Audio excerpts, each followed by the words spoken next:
Študenti z rôznych slovenských univerzít sa cez víkend zišli na Akademe. 19.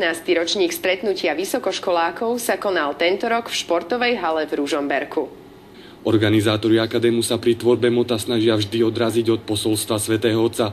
Tohtoročné s názvom Na výške vyššie má presne symbolizovať podstatu vysokoškolského štúdia. Veľmi pekne vystihuje aj takú túžbu tých mladých, čo chcú vlastne robiť na vysokých školách, smerovať k Bohu. Takže ja by som bol rád, keby to motto Na výške vyššie znamenalo ísť aj na vysokej škole aj hĺbšie dozrievanie v láske. Trojdňový program odštartovala svätá omša. Otec arcibiskup Robert Bezák v nej zdôraznil, aby si mladí zachovali správny výhľad na Krista. Aby raz v budúcnosti nám ponúkli už zrelý, krásny pohľad, ktorý vychádza z tých ich skúseností. Prednášky, diskusie, workshopy a spoločné modlitby mali študentov zblížiť vo viere medzi sebou navzájom. Boli laďané aj na témy, ktoré sa týkali bioetických otázok, formovania svedomia, partnerských vzťahov. Na hlavnú prednášku bol pozvaný laik Peter Lipták. Do 23 rokov bol závislý na drogách a alkohole, no napokon sa úplne vyliečil a začal ohlasovať Ježiša Krista. Predniesol veľmi zaujímavú prednášku a aktivizoval študentov. A mladí si ho vybrali, aby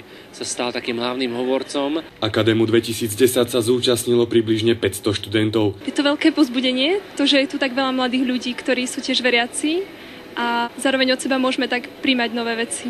Tým mladým ľuďom to veľa dáva, lebo spoznávajú nových ľudí a naučia sa niečo nové o viere. Ak tu prídem, tak naozaj ako do rodiny, takže ja sa teším každoročnému Akadému a prajem mu veľa požehnania aj do ďalších rokov.